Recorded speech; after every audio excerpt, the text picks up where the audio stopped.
우리 옆에 계시는 분들 보시면서 인사 나누도록 하겠습니다. 주님의 평화가 함께 하시기를.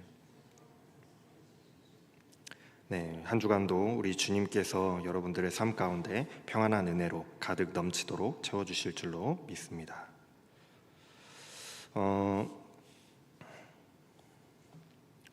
마가복음의 핵심은 예수님이 누구신가 하는 그 질문과 그런 예수님을 믿고 따르는 사람들의 삶이 어떻게 변화해 가는지를 이야기하고 있는 것입니다. 그래서 예수님께서는 주님을 믿고 따르는 자들을 끊임없이 계속해서 가르치세요. 비록 제자들이 이해하지 못한다고 할지라도, 때로는 어리석게 행동한다고 할지라도 가르치시고 또 가르치시면서 하나님 나라의 원리를 끊임없이 가르치십니다. 예수님을 믿고 따르는 자들은 그렇게 조금씩 하나님 나라의 사람들로 변해가요. 이것을 우리는 제자도라고 부릅니다. 스승이신 예수님을 닮아가는 것이죠. 오늘 본문의 말씀은 마가복음의 이 두 가지 핵심을 잘 포함하고 있습니다. 예수님께서 계속해서 성전을 거니시면서 가르치세요.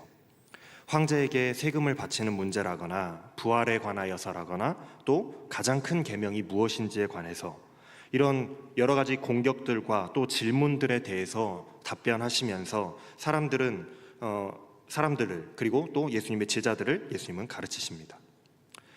예수님의 가르침에는 하나님의 나라의 원리가 포함되어 있어요. 제자도를 가르치신 것이죠. 하지만 하나님 나라의 원리는 기존의 이 세상의 가치 체계로는 이해할 수 없는 기존 사회의 그 믿음을 뒤집는 것들이었습니다. 지금까지 우리가 알고 있고 그렇게 믿고 있던 것들을 뒤집는 것들이었어요. 예를 들면 높아지고 하자 하면은 낮아져야 하고 섬김을 받고자 하면 섬겨야 한다라는 그런 원리들입니다. 이번에는 특이하게도 예수님께서 먼저 질문을 하세요. 어찌하여 서기관들이 그리스도를 다윗의 자손이라 하느냐? 서기관들은 율법학자들을 말합니다. 한마디로 말하면 보통 사람들보다는 율법에 대해서 더 많이 공부했고 알고 있고 정통한 사람들을 의미하는 거예요. 또 다른 말로 하면은 이 서기관이라는 율법학자라는 사람들은 그 시대의 표준, 기준이라고 할 수 있습니다. 그런데 그 시대의 기준이 되는 사람들이 그리스도를 다윗의 자손이라고 한단 말이죠. 그 사람들이 그리스도를 다윗의 자손이라고 해요. 틀린 말은 아닙니다. 구약 성경에서 말씀하기를 메시아는 다윗의 자손의 혈통에서 날 것이다 예언하고 있으니 율법학자들의 말이 틀린 말은 아니에요. 그래서 당시의 백성들은 메시아를 다윗의 자손이라고 불렀습니다. 동의어로 사용하는 거죠. 바디메오가 예수님을 큰 소리로 외쳐 부를 때에도 다윗의 자손 예수여라고 불렀고, 예수님이 예루살렘에 입성하실 그때에도 호산나 다윗의 자손이여라고 외쳐 부르며 사람들이 환영을 했어요. 그게 당시의 사람들의 그 메시아에 대한 일반적인 믿음이었습니다. 그런데 예수님은 여기에 대해서 반문을 하고 계시는 거예요. 시대의 기준과 또 백성들의 통념에 의문을 제기하십니다. 근거는 이래요. 시편 110편 1절 말씀을 인용하고 계세요. 다윗이 성령에 감동되어서 친히 말하되 주께서 내 주께 이르시되 내가 네 원수를 네 발 아래에 둘 때까지 너는 내 우편에 앉아 있으라 하였도다. 이스라엘 백성들이 위대하게 여기는 그 다윗 왕이 성령에 감동되어서 시를 썼습니다. 성령에 감동되었다라는 것은 그것이 하나님으로부터 나오는, 출처가 하나님으로부터 나오는 노래라는 거예요. 다윗이 노래하기를 하나님께서 내 주께, 그러니까 그리스도께 이르시되라고 노래하고 있어요. 하나님께서 그리스도께 이렇게 말씀하셨다라는 거예요. 이처럼 다윗이 성령에 감동되어서 메시아를 내 주님이라고 노래했는데, 그렇다라고 한다면 어떻게 메시아가 그리스도의 자손이 될 수 있겠느냐 하는 거예요. 할아버지가 손자를 존대해가면서 내 주인님 하고 부르는 경우가 없잖아요. 그러는 경우가 없듯이 다윗이 자신의 자손인 이 그리스도를, 메시아를 주님이라고 부르는 것은 맞지 않다라는 겁니다. 다윗의 본인 피셜로 메시아는 다윗의 자손이 아니라 다윗의 주님입니다 라고 말하고 있다라는 거예요. 메시아가 다윗보다 더욱더 우월하시다는 것을 다윗 스스로가 말하고 있다라는 거죠. 그런데 서기관들은, 또한 백성들은 그 시대는 메시아를 다윗의 자손이라고 부르고 있으니 이게 도대체 어찌된 영문인가? 그럴 수 없다라는 말씀을 가르치십니다. 도무지 그 의미를 설명해 주시지도 않을 뿐더러 그 의미를 이해할 수 없는 이 질문에서 우리는 두 가지 의미를 찾아볼 수가 있어요. 첫 번째는 그 시대의 백성들이 메시아를 오해하고 있었기 때문에 예수님께서 이러한 말씀을 하시는 겁니다. 예수님께서 혈통적으로는 다윗의 혈통에서 나신 것은 맞지만 메시아의 오심이 이미 멸망하고 없는 그 다윗 왕조를 계승하고 다시 세우실 것이다 라는 백성들의 그 오해를 예수님께서 교정해 주기 위해서 이 말씀을 하시는 거예요. 이스라엘 백성들은 메시아가 새로운 이스라엘을 건설할 그런 영웅으로 기대하면서 기다렸기 때문입니다. 그래서 예수님의 그 제자들 또한 그랬잖아요. 예수님의 우편과 좌편에 누가 앉을 것이냐를 놓고 싸웠잖아요. 누가 총리를 하고 누가 장관을 할 것인가를 두고 싸웠단 말이죠. 그런데 그거 아니라는 거예요. 예수님께서 지금 말씀하시는 것은 그거 아니다라는 겁니다. 두 번째, 마가복음의 그 첫 번째 질문이 여기에 포함되어 있어요. 예수님은 누구신가 하는 것이죠. 그렇다면 메시아가 누구냐는 거예요. 다윗의 자손이 다윗의 왕권을 이어갈 그런 왕이 아니라면, 그런 영웅이 아니라면 메시아가 도대체 누구인가? 우리가 기대하던 다윗의 혈통이요 다윗의 왕권을 이어갈 그 왕이 아니라면, 그렇다면 예수님 메시아는 누구인가 하는 것이죠. 다윗은 성령에 감동되어서 그리스도를 주님이시라고 부르고 있습니다. 그러면서 하나님 보좌 우편에 앉아 계신 분이라고 노래하고 있어요. 즉 다윗은 메시아를 하나님의 아들이라고 고백하고 있는 겁니다. 예수님은 백성들에게 바로 이 점을 알려주고 싶으셨어요. 그래서 이러한 질문을 하시면서 가르치셨는지도 모릅니다. 메시아는, 예수는 너희가 기대하는 그런 다윗의 왕권을 이어갈, 이 세상의 왕권을 이어갈 그런 왕이 아니다. 그리스도는 하나님의 아들이다. 이 말씀을 가르치셨던 겁니다. 예수님의 이 가르침을 사람들이 기쁘게 들었어요. 이어서 예수님께서 또 다른 가르침을 가르치십니다. 예수님은 성전 뜰에 계셨어요. 아마도 여인들의 뜰에 계셨던 것 같습니다. 여인들의 뜰이라고 하는 곳은 개방되어 있는, 누구나 들어갈 수 있는 장소였는데, 여인들이 들어갈 수 있는 성전에서 가장 가까운 장소였기 때문에 여인의 뜰이라고 불리는 장소였습니다. 아마 남자들은 조금 더 깊이 들어갈 수 있었던 것 같아요. 이곳에는 성전세를 내는 세금함이 있었고, 성전세는 남자들에게는 의무로 내야 하는, 1년에 한 번씩 의무로 내야 하는 그런 세금과도 같은 것이었어요.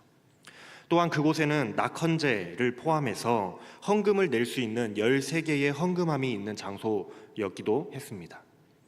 이 헌금함들은 자발적으로, 이 세금이 아니에요, 이거는 자발적으로 마음이 가는 대로, 내가 내고 싶은 대로 낼 수 있는 그런 헌금이었어요. 이렇게 공개적인 장소 한복판에다가 헌금함이 놓여 있다 보니 누구나 헌금을 하는 모습을 자유롭게 지켜볼 수 있었습니다. 그래서 당시의 사람들은 남들이 헌금하는 그 모습을 하나의 재미난 구경거리로 삼아서 이렇게 지켜보기도 했던 것 같아요. 예수님께서도 헌금함을 대하여 앉아 계셨다라고 말씀이 기록하고 있잖아요. 헌금함 맞은편에 앉아 계셨다라는 거예요. 이렇게 헌금하는 모습을 지켜보고 계셨던 것이죠. 이때에 예수님이 헌금함 앞에 앉아서 사람들의 모습을 지켜보고 계실 때에 극과 극의 수준의 그 차이를 보이는 두 명의 등장인물이 등장합니다. 서기관과 과부예요. 먼저 예수님께서 긴 옷을 입고 다니는 것과 시장에서 문안받는 것과 회당의 높은 자리와 또 잔치의 윗자리를 원하는 서기관들을 조심하라 하고 가르치십니다. 서기관들을 조심하래요. 긴 옷은 보통 일반적인 사람들이 특별한 날이나 명절이나 이런 때 차려입는 옷을 의미합니다. 부자들은 자주 더 입겠죠. 불편해서 잘 입지 않는 옷이에요.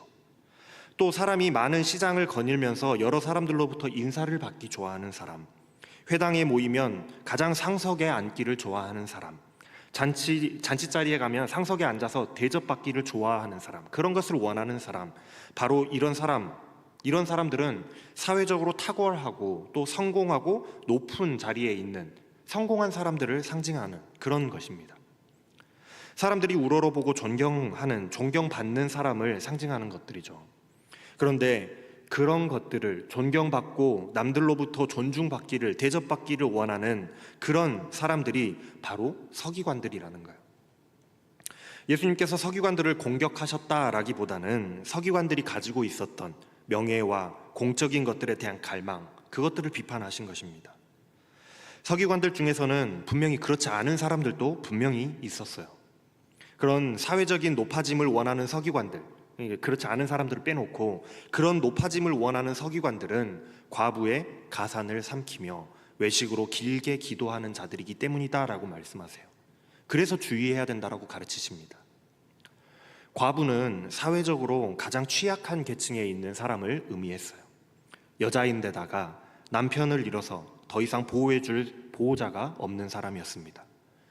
어린아이로 따지면 부모를 잃은 고아와도 같은 상태, 그런 상태에 있는 취약한 상태를 의미하는 거예요. 그런데 사회적으로 높음과 명예와 존경을 원한다고 하는 그 서기관들이 도리어 이렇게 취약한 사람의 그 재산을 집어삼키는 자들이었다라는 거예요. 외식으로 길게 기도한다라는 것이 이것과 연관이 있습니다. 당시 서기관들은 일종의 보조금을 받으면서 생활을 했어요. 율법을 연구하는 사람들로서 백성들에게 존경받는 그 종교 지도자들이다가 보니까 기도를 해주고 여러 사람들이 찾아와서 기도 좀 해주십시오라고 부탁을 하는 거예요. 기도를 해주고 사람들로부터 돈을 받았던 것 같습니다. 길고 멋들어지게 큰 소리로 사람들 앞에 있어 보이게 화려하게 기도하는 것이 사실은 자신들의 그 돈벌이와 관련이 있었던 거예요. 그래서 외식하면서 기도했던 겁니다. 넉넉하지 못한 사람들의 그 존경, 넉넉하지 못한 사람들의 그 요청에 빌붙어서 가난한 자들의 가산을 삼킨다는 것이었어요. 과부의 가산을 삼킨다는 것이 바로 그러한 의미였던 거예요. 예수님은 서기관들을 비판하신 것이 아니라 이들의 이런 허황된 명예욕과 그것을 이용해서 가난한 자들을 착취하는 것을 비판하신 겁니다. 어쩌면 서기관들 뿐만이 아니라 당시에 그 살아가던 모든 백성들의 마음을 꼬집으셨는지 몰라요. 우리들의 마음까지도요. 좋은 옷을 입고 많은 사람들에게 존경을 받으며 높은 자리에 앉고자 하는 인간의 열망과 욕심, 나의 영광을 추구하는, 내가 높아지고자 하는 그 마음이요. 그런데 더 나쁜 것은 그것을 사용하여서, 그런 자신의 높아진 지위를 사용하여서 가난한 자들을 착취하고 이용해 먹는 인간의 나쁜 마음, 그것을 주의하라고 가르치시는 거예요.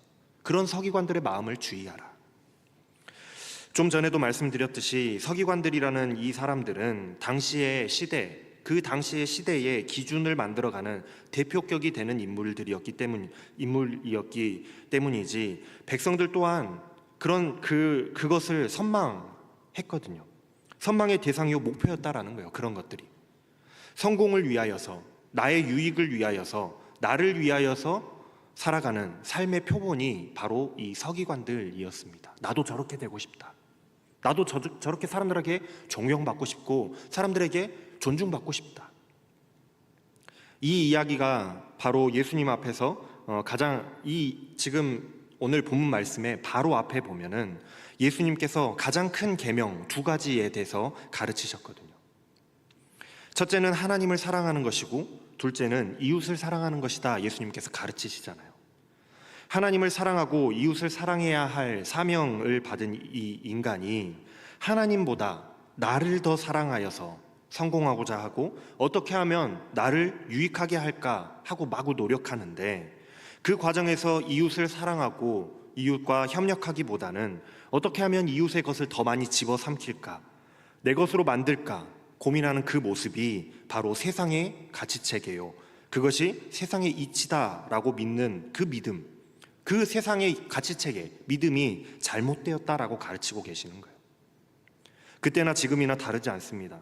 여전히 세상의 가치체계로는 이 세상은 제로섬 게임이라고 여겨요.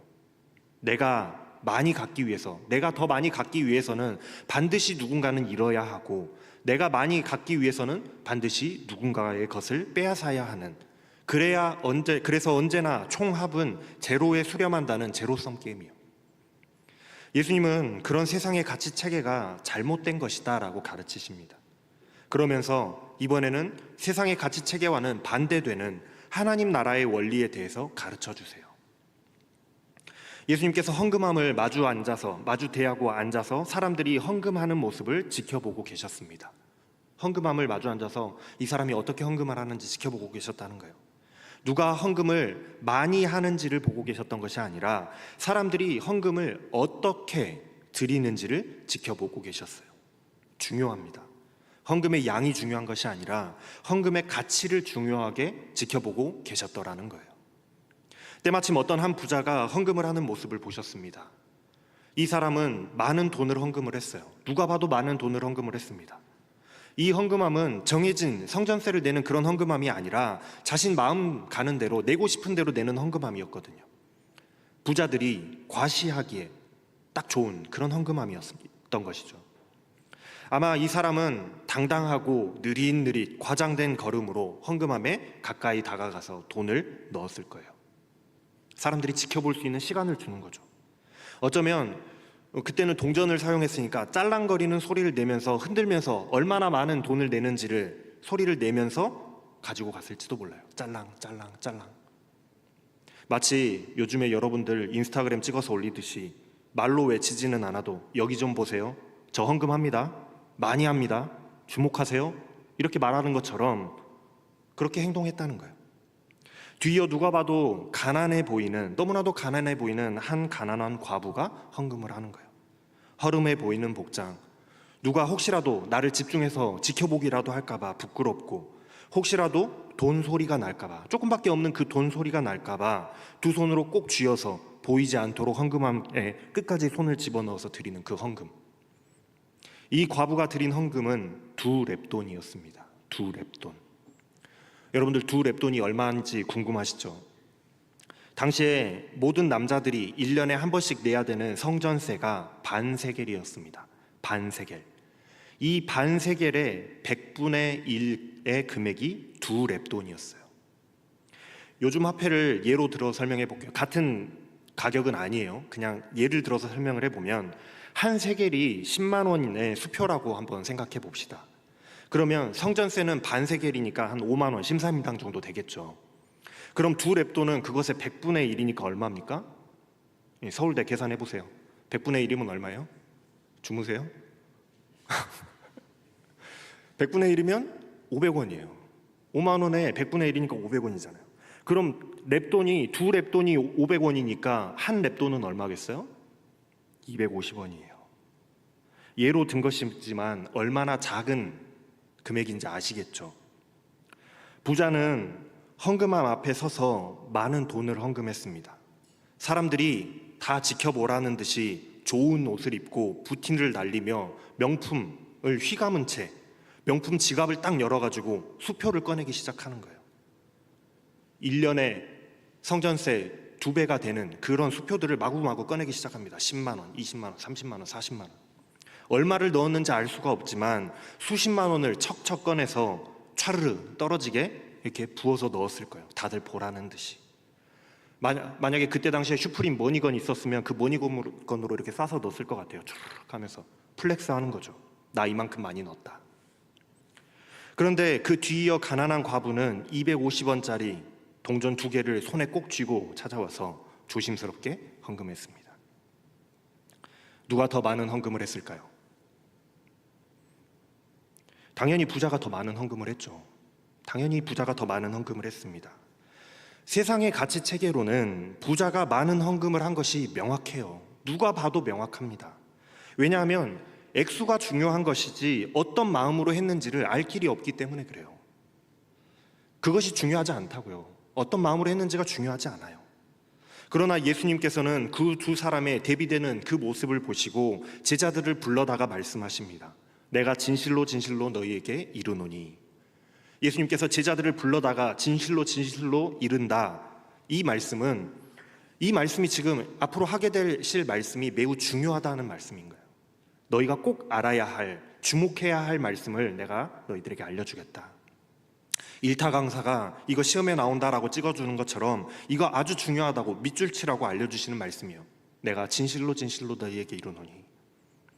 이 가난한 과부는 헌금함에 넣은 모든 사람보다 많이 넣었다. 이상하게도 예수님은 이 가난한 과부가 이전에 수많은 여러 명의 부자들이 많이 보였는데도 불구하고 그 부자들보다도 많은 헌금을 넣었다라고 말씀하세요.